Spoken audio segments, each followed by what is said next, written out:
Hello students, बेटा आगे topic कर रहे हैं हम। तो उससे पहले मैं आपको एक बात अच्छे से बता देना चाहती हूँ कि कल जो सर ने लिंक आपको दिया है कि वहाँ पर क्या है, एनसीईआरटी बुक्स हैं और वहाँ से आप क्या कर सकते हो, अपने चैप्टर की एक रीडिंग कर सकते हो या फिर आप उसको रीड कर सकते हो बुक से, जिन बच्चों के पास बुक नहीं है। तो बेटा उसके अंदर थोड़ा सा एक डिफरेंस है, ठीक है। आप फर्स्ट टाइम इसको यहाँ पे जैसे कि एनसीईआरटी उसमें दी हुई है, एनसीईआरटी आप पढ़ोगे। अदरवाइज हम क्या करते हैं, हम आर के सिंगला की, क्योंकि हर स्कूल के अंदर सिर्फ आर के सिंगला ही क्या की जाती है, फॉलो की जाती है और वो बेस्ट बुक है। ये नहीं कि एनसीईआरटी अच्छी नहीं है, लेकिन हम क्या करते हैं, आर के सिंगला जो बुक है उसे क्या करते हैं, फॉलो करते हैं, उसके अकॉर्डिंग क्या करते हैं, अपने चैप्टर्स को तैयार करते हैं और उसी के अकॉर्डिंग हम आपको पढ़ाते हैं। और क्योंकि डिफरेंस ये है कि एनसीईआरटी जो बुक है वो थोड़ी सी, ज़्यादा नहीं, थोड़ी सी इसकी जो लैंग्वेज हो जाती है ना, वो थोड़ी सी टफ हो जाती है। अगर हम आर के सिंगला के कंपैरिजन में अगर उसको लेते हैं, और आर के सिंगला के अंदर क्या दे रखा है कि लैंग्वेज थोड़ी सी फैमिलियर दे रखी है, जस्ट आप उससे हैबिचुअल हो उस लैंग्वेज से, तो कुछ इस तरह से उसने मटेरियल क्या है आपको दे रखा है। आर के सिंगला बहुत अच्छी बुक है। अभी फिलहाल आपके पास नहीं है, कल मैंने भी आपका चैप्टर वहाँ पर एनसीईआरटी का निकाल कर देखा था। उसके अंदर क्या दे रखा है कि जो चैप्टर जहाँ से आपका शुरू है, मैंने जहाँ से करवाया, मैंने तो आर के सिंगला के अकॉर्डिंग कराया है, ठीक है। कुछ बेसिक थिंग्स और भी हैं जो कि उसके अंदर आगे आपको दी गई है। तो बेटा अभी फिलहाल मैं उन चीज़ों को हाथ नहीं लगा रही हूँ, क्योंकि अब हमने क्या कर दिया है, चैप्टर को आगे कंटिन्यू कर दिया है। We have already started the chapter. So, whenever we will meet in classroom, at that time we can read them. ठीक है, जब भी हम क्लासरूम में होंगे तब उस चीज़ के बारे में हम स्टडी करेंगे। आपके लाइब्रेरी के अंदर आपकी एनसीईआरटी की 11th स्टैंडर्ड की बुक्स हैं, तो हम वहाँ से बुक ले लेंगे, सबके पास भी बुक रहेगी और थोड़ा सा टॉपिक है उसको थोरोली क्या कर देंगे, रीड करेंगे। क्योंकि आपने एनसीईआरटी परचेज करनी ही नहीं है, you have to purchase R K Singla, VK publications की बुक है, वही आपने क्या करनी है, परचेज करनी है, उसी में से ही आप करेंगे तैयार। तो उसके आगे जो हमारा टॉपिक है, that is the role of profit in business. बेटा बिजनेस के अंदर प्रॉफिट का क्या रोल होता है? I think yes, disable. Role of profit in business, business के अंदर प्रॉफिट का क्या रोल है, क्या सिग्निफिकेंस क्या है प्रॉफिट का बिजनेस के अंदर? तो बेटा प्रॉफिट, जिस तरह से अगर हम ये कहें कि आपके लिए खाने की क्या आवश्यकता है, जस्ट उसी तरह से ही बात हो जाती है कि why food is needed for you. आपके लिए जो फूड है, खाना जो है, वो इतना ज्यादा आवश्यक क्यों है? Why it is required for you? Because it provides you strength, आपको स्ट्रेंथ मिलती है। आप अपने डेली रूटीन के जो वर्क्स है उन्हें क्या कर सकते हैं, easily you can do them. और आपकी जो बॉडी है उसकी ग्रोथ के अंदर भी क्या करता है, फूड आपको काफी ज्यादा हेल्प करता है। जस्ट इसी तरह से ही बेटा प्रॉफिट भी क्या है, एक बिजनेस के अंदर इसी तरह के कुछ क्या है, बेनिफिट्स प्रोवाइड करता है। प्रॉफिट ही बिजनेस के अंदर क्या करता है, जो बिजनेस की स्ट्रेंथ है उसे क्या करता है, प्रोवाइड करता है, उसको ग्रो करने में हेल्प करता है, उसके एस्टैब्लिशमेंट के अंदर यानी कि उसके एग्जिस्टेंस के अंदर उसका क्या होता है, काफी बड़ा हाथ होता है। Now see the first point, profit is required for the survival of the organisation. Profit की आवश्यकता, लाभ की आवश्यकता एक बिजनेस ऑर्गेनाइजेशन के अंदर क्यों होती है? क्यों होती है बेटा? For the survival of the organisation, उस ऑर्गेनाइजेशन के सर्वाइवल के लिए, ताकि वो ऑर्गेनाइजेशन क्या कर सके, लंबे समय तक वो ऑर्गेनाइजेशन एग्जिस्ट कर सके, वो ऑर्गेनाइजेशन चल सके। तो ऑर्गेनाइजेशन के सर्वाइवल के लिए क्या है, काफी ज्यादा रिक्वायर्ड है, नेसेसरी है प्रॉफिट। अगर आप खाना नहीं खाओगे, कैन यू सर्वाइव? क्या आप सर्वाइव करोगे? जीवित रहेंगे आप? Obviously not. So just as it is. Second point is profit is required for the growth and expansion of organization. Profit is required, profit की आवश्यकता किस लिए होती है? ग्रोथ के लिए। आप खाना क्यों खाते हैं? Why do you eat food? आपकी भी तो ग्रोथ होती है फूड खाने से, खाना खाने से। You are also going grow. Just ऐसे ही बिजनेस के अंदर भी जब प्रॉफिट होता है, then it is why the profit required, it is required for the growth of organisation. Organisation की ग्रोथ के लिए क्या है, प्रॉफिट काफी ज्यादा नेसेसरी है। Profit helps in increasing the efficiency. Let me tell you one thing, दो word आएंगे, आप बार बार उन वर्ड्स को पढ़ोगे, एफिशिएंसी एंड इफेक्टिवनेस। बेटा एफिशिएंसी का मतलब है कि कम कीमत के अंदर कॉस्ट कम से कम हो, यानी कि कम लागत के अंदर क्या किया जाता है, अच्छा कार्य किया जाता है। अगर प्रॉफिट कम होगा, ठीक है, ऑर्गेनाइजेशन के अंदर, तो बेटा क्या हम बिजनेस ऑर्गेनाइजेशन की जो अदर एक्टिविटीज हैं, जो भी हमें करनी होती हैं, क्या हम उन सभी एक्टिविटीज को एक अच्छे तरीके से, क्या उन सभी एक्टिविटीज को, उन सभी कामों को पूरा कर सकते हैं? नहीं कर सकते हैं। अगर प्रॉफिट होगा, अगर अच्छे से पैसे होंगे एक ऑर्गेनाइजेशन के अंदर, एक बिजनेस फर्म के अंदर, तो वो उतने ही अच्छे तरीके से क्या कर सकती है, काम कर सकती है, अपनी क्षमता को बढ़ा सकती है। ठीक है, एफिशिएंसी को अगर हिंदी में बात करें तो क्या कहा जाता है, क्षमता कहा जाता है कि वो किस तरह से क्या करेगी, काम करेगी। प्रॉफिट हेल्प करते हैं, प्रॉफिट क्या करते हैं, हमारी हेल्प करते हैं, किसके अंदर, in the formation of prestige. Let me tell you one thing, अब यहां पर किसमें हेल्प कर रहा है प्रॉफिट, हमें प्रेस्टीज को बनाने के लिए। एक ऐड आती है ना टीवी में प्रेस्टीज की, आती है, देखी होगी आप लोगों ने खूब अच्छे से, ठीक है, कुकवेयर्स की ऐड आती है प्रेस्टीज की, तो ये वो प्रेस्टीज बनाता है प्रॉफिट? नहीं बेटा, यहां पर प्रेस्टीज का मतलब होता है सम्मान, मान सम्मान। ठीक है, कोई बच्चा अच्छा पढ़ता है, हर बार उसके क्या होते हैं, अच्छे मार्क्स आते हैं, क्या होता है, उसके पेरेंट्स तो करते ही करते हैं उसकी तारीफ, अपने घर में भी उसकी तारीफ होती है। आपके भी मदर फादर क्या करेंगे, उसी के गुणगान करते हैं, बोलते हैं कि अरे बहुत अच्छा बच्चा है, इतने अच्छे मार्क्स लेकर आता है, बहुत इंटेलिजेंट बच्चा है, जरूर सक्सेस होगा, ये होगा वो होगा। आप सब सुनते हैं भाई ये सब चीजें, तो वो क्या है, उसकी प्रेस्टीज है, उस पर्सन की गुड विल बन रही है। क्योंकि आप यहाँ पर प्रेस्टीज वर्ड बार बार आपका इसमें प्रोनाउंस नहीं किया जाएगा। What will be the word come in commerce, it will be the good will. नया वर्ड आएगा आपका यहाँ पर, जो क्या होगा, गुडविल। ठीक है, उसकी एक मान, उसका सम्मान, उसका ओहदा, उसका जो नेम है वो क्या होगा, इंक्रीज होता है, यानी कि गुड थिंग्स उसके नेम में क्या होती हैं, एड ऑन होती हैं। एंड रिकॉग्निशन, अब वो तो रिकॉग्निशन तो हो ही गया जब हर कोई इसकी क्या करता है, तारीफ करता है, उसके बारे में क्या कर रहा है, बोल रहा है।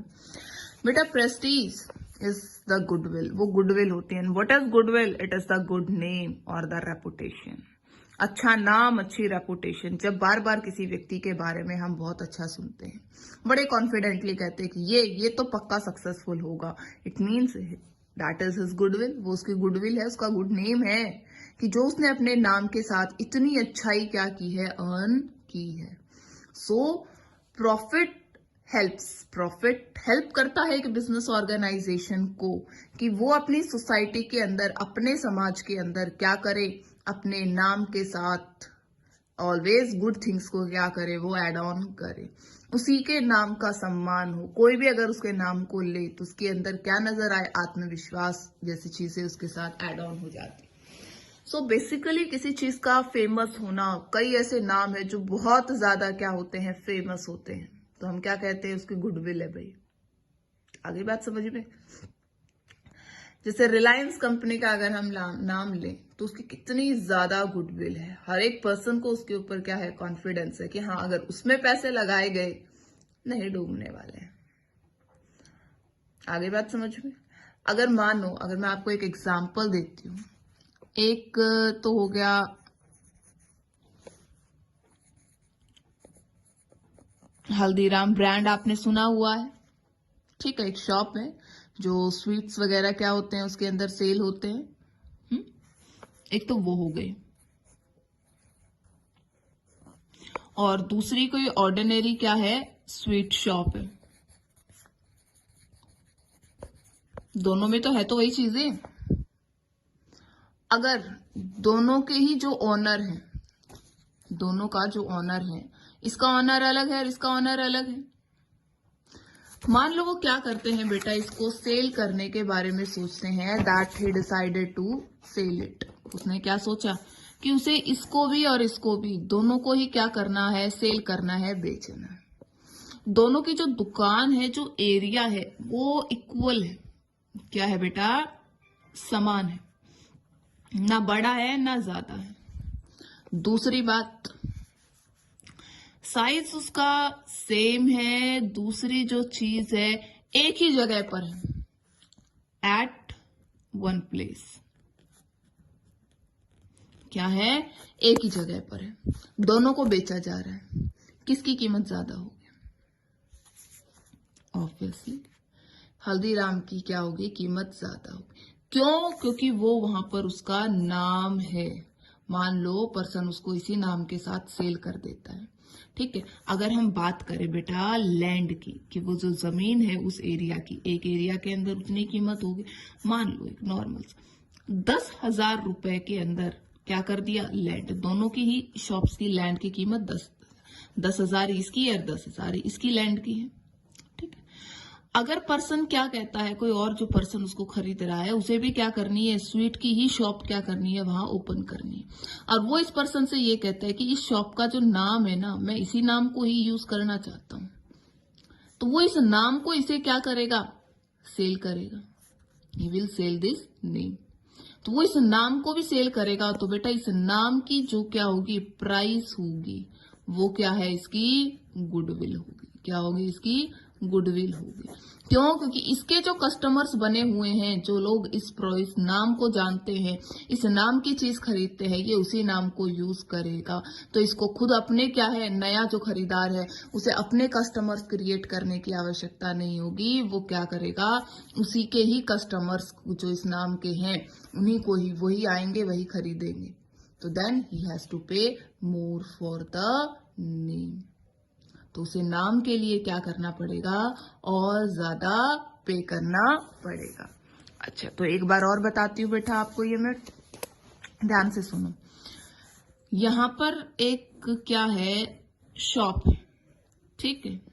जो शॉप है उसका नाम हमने क्या बताया है कि क्या है? हल्दीराम, ठीक है। उसका जो ओनर है वो क्या कह रहा है कि भाई मेरे को ये क्या करनी है? सेल करनी है, बेचनी है।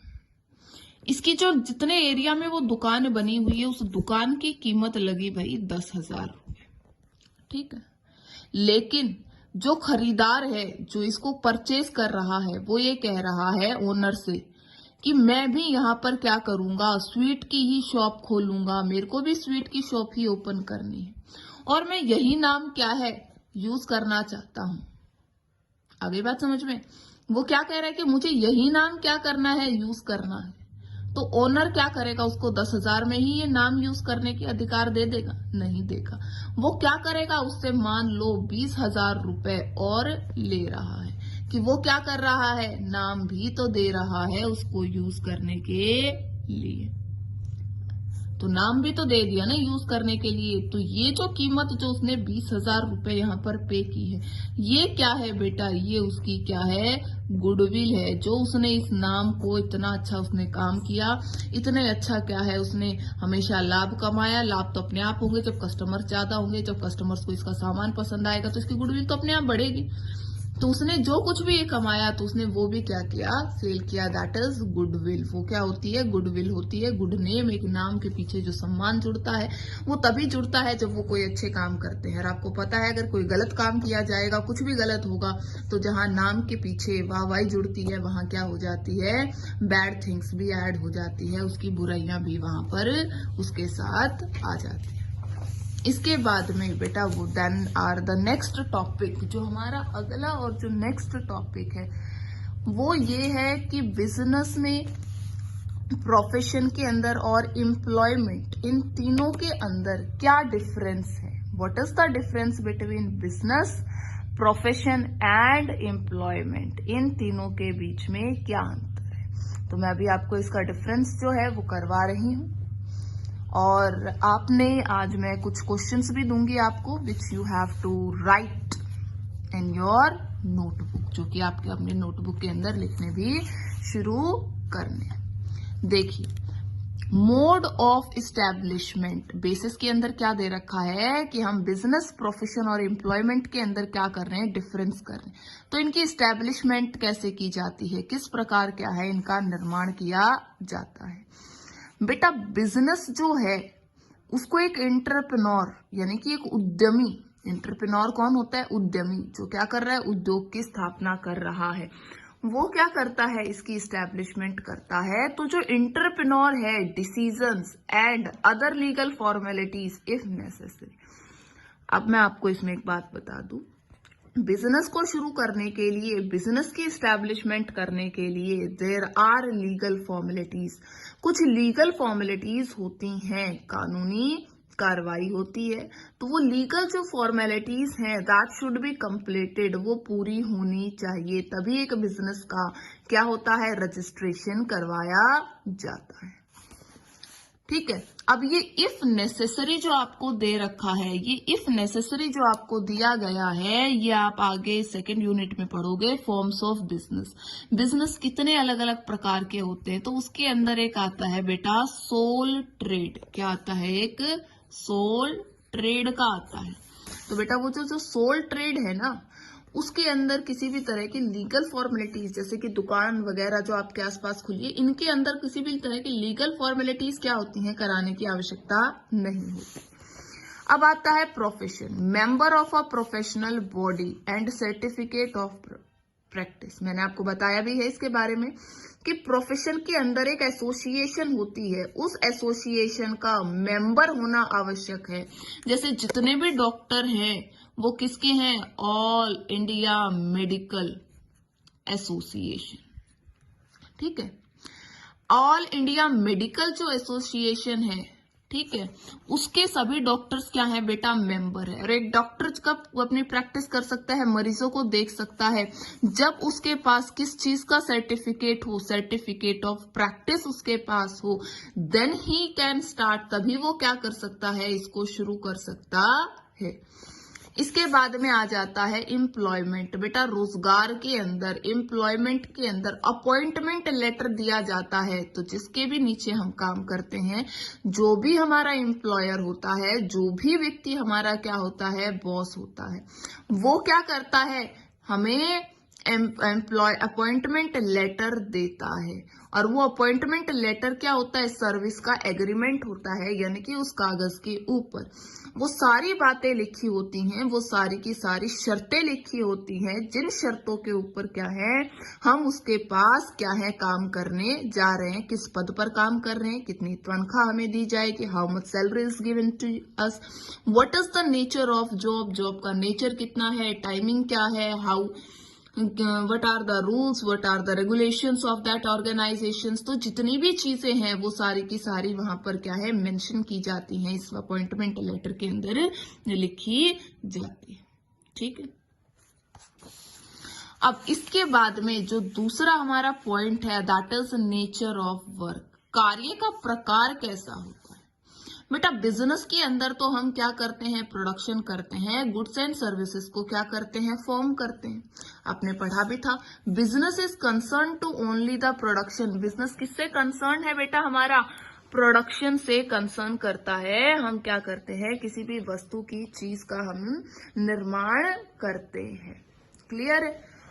और वो तो हमारे प्रोडक्शन से जुड़ा हुआ है, डिस्ट्रीब्यूशन से जुड़ा हुआ है बिजनेस, और exchange of goods and services से क्या है, जुड़ा हुआ है। वहीं दूसरी तरफ जो हमारा प्रोफेशन है, उसके अंदर क्या किया जाता है, रेंडरिंग ऑफ पर्सनलाइज्ड बॉडी, यानी कि रेंडरिंग क्या है, दी जाती है, पर्सनलाइज्ड यानी कि पर्सनली अपने आप जो पर्सन है वो क्या करता है, सर्विसेज प्रोवाइड करता है। एंड सर्टिफिकेट ऑफ जो प्रैक्टिस का जो सर्टिफिकेट है दैट इज गिवन, वो उसे दिया जाता है। और पर्सनलाइज्ड बॉडी यानी कि वो क्या करता है, खुद प्रोडक्शन नहीं करता, किसी चीज का निर्माण नहीं करता है, खुद क्या करता है, सर्विसेज यानी कि सेवाएं प्रदान करता है। Performing work as per service contract और the rules of service. Employment के अंदर क्या किया जाता है बेटा, किस तरह का कार्य होता है, जो क्या होता है, सर्विस कॉन्ट्रैक्ट हमने किया है, जो अपॉइंटमेंट लेटर हमें मिला है, उस लेटर के अंदर सारी की सारी बातें लिखी होती हैं कि हमें क्या काम करना है, किस तरह से काम करना है, क्या इस संस्था के रूल्स एंड रेगुलेशंस हैं, हमें उन्हें किस तरह से फॉलो करना है। तो हम उन सब चीजों को क्या करते हैं, ध्यान में रखकर ही काम करते हैं। तीसरा जो हमारा डिफरेंस है क्वालिफिकेशन की, कितना पढ़ा लिखा होना जरूरी है। तो बिजनेस के लिए मैंने आपको बताया था कि देयर इज नो क्वालिफिकेशन, कोई मिनिमम क्वालिफिकेशन का क्राइटेरिया नहीं कि बिजनेस शुरू करने के लिए कम से कम 10th होनी चाहिए, 12th होनी चाहिए, ग्रेजुएट होने चाहिए, पोस्ट ग्रेजुएट, तो कोई भी इस तरह की क्वालिफिकेशन नहीं है। लेकिन जो आपका प्रोफेशन है उसके अंदर क्या है, आपके पास क्वालिफिकेशन होनी चाहिए। एज पर क्या करती है प्रोफेशनल जो एसोसिएशन होती है उसके जो रूल्स रेगुलेशंस है उसके हिसाब से स्पेशल ट्रेनिंग होनी चाहिए। ठीक है, प्रोफेशनल एसोसिएशन के अंदर ही होनी चाहिए। तभी क्या है वो बेटा डॉक्टर है, तो डॉक्टर कैसे बनेगा, जब उसके पास क्या होगा, प्रैक्टिस का सर्टिफिकेट होगा। कौन देगा, ऑल इंडिया मेडिकल एसोसिएशन देगी उसको कि हाँ भाई आप काम कर सकते हो। तो वो हो गई ना उसकी मिनिमम क्वालिफिकेशन, कम से कम उसके पास वो प्रैक्टिस का सर्टिफिकेट होना चाहिए। क्वालिफिकेशन किसके अंदर अब आती है, एम्प्लॉयमेंट के अंदर। As qualification and training as per by the employer. भाई एम्प्लॉयर जो बॉस है वो डिसाइड करेगा अपने नीचे, अगर हमारी अपॉइंटमेंट कर रहा है वो, तो हमारे अंदर उसको क्या क्वालिफिकेशन चाहिए, क्या ट्रेनिंग चाहिए, क्या क्या हमें आना चाहिए, तो वो जो भी बातें हैं तो उनको कौन करता है, एम्प्लॉयर निर्धारित करता है। बेटा अलग अलग तरह की जॉब होती हैं, तो सभी जॉब के लिए क्या होती है, अलग अलग तरह की क्वालिफिकेशंस चाहिए, अलग अलग तरह की ट्रेनिंग्स चाहिए। तो जो भी क्या होता है उसका एम्प्लॉयर होता है वही क्या करता है, डिसाइड करता है। इसके बाद में जो नेक्स्ट एस्पेक्ट है हमारा डिफरेंस का, दैट इज रिवॉर्ड या रिटर्न। बिजनेस करेंगे तो क्या मिलेगा, प्रोफेशन में जाएंगे तो क्या मिलेगा, अगर एम्प्लॉयमेंट में जाएंगे तो क्या मिलेगा। बेटा बिजनेस करेंगे तो बिजनेस का आउटकम क्या है, प्रॉफिट मिलेगा हमें। ठीक है, अगर हम क्या करते हैं, प्रोफेशन में जाते हैं तो जो प्रोफेशनल फीस होती है, यानी कि मरीज को देखने की जो फीस, डॉक्टर के पास जाते हैं 200 रुपए की पर्ची कटती है ना, जो उसके चार्जेस होते हैं, वो क्या होती है, उसकी प्रोफेशनल फीस होती है। तो वो वहां पर क्या करता है, सिर्फ वो प्रोफेशनल फीस उसे मिलती है। अगर हम किसी के नीचे काम करते हैं, एम्प्लॉयमेंट में जाते हैं, तो हमें सैलरी या वेजेस रिसीव होते हैं। बेटा सैलरी उन लोगों को मिलती है जो रेगुलर परमानेंट वहां पर काम करते हैं। बेटा वेजेस उनको मिलती है जो क्या करते हैं, पर डे, यानी कि मजदूरी करने वाले जो होते हैं उन्हें वेजेस दी जाती है। अगला पॉइंट आता है कैपिटल, पूंजी कितनी चाहिए। बेटा बहुत ज्यादा क्या होती है, पूंजी की रिक्वायरमेंट होती है, कैपिटल की रिक्वायरमेंट होती है बिजनेस के अंदर। और ये कैपिटल कितनी चाहिए बिजनेस के अंदर, ये डिपेंड करता है बिजनेस के साइज के ऊपर। अगर छोटा उद्योग है, छोटा बिजनेस है तो कम पैसे चाहिए, अगर ज्यादा बड़ा बिजनेस है तो उसके अंदर हमें ज्यादा अमाउंट चाहिए। इसके बाद में आप आ जाइए प्रोफेशन के ऊपर। प्रोफेशन के अंदर लिमिटेड कैपिटल चाहिए, ज्यादा नहीं चाहिए। कितनी कैपिटल उन्हें बार बार थोड़ी ना लगानी पड़ती है भाई, ठीक है, थोड़ी सी ही चाहिए। और बिल्कुल भी कैपिटल की रिक्वायरमेंट नहीं होती एम्प्लॉयमेंट के अंदर। हम किसी के पास जॉब करते तो हम खुद पैसे थोड़ी ना लगाते हैं वहां पर भाई, ठीक है, जो कुछ भी एम्प्लॉयर लगाएगा हम तो क्या करते हैं वहां पर सिर्फ काम करते हैं। इसके बाद में आता है रिस्क। रिस्क हमेशा किसके अंदर रहता है, बिजनेस के अंदर रहता है। बेटा रिस्क को कभी बिजनेस से अलग किया ही नहीं जा सकता, बहुत अच्छी गहरी दोस्ती है इन दोनों के बीच। जितनी भी कर लो फूट डालने की कोशिश कभी नहीं होगी, ये हमेशा दोनों साथ रहेंगे, रिस्क भी और बिजनेस भी। बेटा प्रोफेशन के अंदर किसी भी प्रकार का कोई रिस्क नहीं होता है और ना ही रिस्क होता है एम्प्लॉयमेंट के अंदर। अब इसके बाद में आ जाता है बेटा ट्रांसफर ऑफ इंटरेस्ट। देखो ट्रांसफर ऑफ इंटरेस्ट का मतलब है पिता की जो संपत्ति है वो पुत्र के नाम हो सकती है, तो हम उसे क्या कहेंगे, ट्रांसफर ऑफ इंटरेस्ट, क्योंकि आपकी कॉमर्स लैंग्वेज हो गई है। ठीक है, ट्रांसफर ऑफ इंटरेस्ट जो व्यापार है वो पॉसिबल है, कुछ मिनिमम फॉर्मेलिटीज करनी पड़ती हैं और उद्योग को क्या है, पिता से पुत्र के नाम किया जा सकता है। लेकिन प्रोफेशन में ऐसा पॉसिबल नहीं है। मान लो किसी का पिता क्या है, डॉक्टर है, बेटा ने तो नहीं पढ़ी ना, क्या कर दे पिता अपनी, क्या वो दे सकता है कि ले भाई मेरे बाद तू डॉक्टर है, तू भी पेशेंट को देख ले, बिना पढ़ाई, बिना ट्रेनिंग के, बिना प्रोफेशनल एसोसिएशन के, नहीं कर सकता ना वो ट्रांसफर। इसके बाद में बेटा ऐसा ही एम्प्लॉयमेंट के अंदर भी है, कोई भी पिता अपनी जॉब को अपने बच्चों के नाम नहीं कर सकता है या किसी और को नहीं दे सकता है। क्यों? क्योंकि उसके लिए क्वालिफिकेशन चाहिए ना, जहां पर क्वालिफिकेशन चाहिए वहां तो अगर उतनी क्वालिफिकेशन नहीं है तो क्या ट्रांसफर होगा बेटा, कुछ भी नहीं हो सकता उसमें तो। इसके बाद में आता है कोड ऑफ कंडक्ट। बेटा कोड ऑफ कंडक्ट आपको याद रखना है, these are the rules and regulations. क्या होते हैं ये? रूल्स एंड रेगुलेशंस होते हैं। तो बेटा बिजनेस के अंदर तो पहले से कोई भी किसी भी प्रकार का निर्धारित क्या है, रूल्स एंड रेगुलेशंस नहीं है, कोई कोड ऑफ कंडक्ट प्रेस्क्राइब्ड नहीं है। प्रोफेशनल्स के लिए होता है, क्यों? क्योंकि उनकी जो मेडिकल एसोसिएशन है या जो प्रोफेशनल जो एसोसिएशंस है वो क्या करती हैं, उनके लिए रूल्स एंड रेगुलेशंस की फॉर्मेशन करती हैं, जो कि उन्हें क्या है, पालन करना पड़ता है।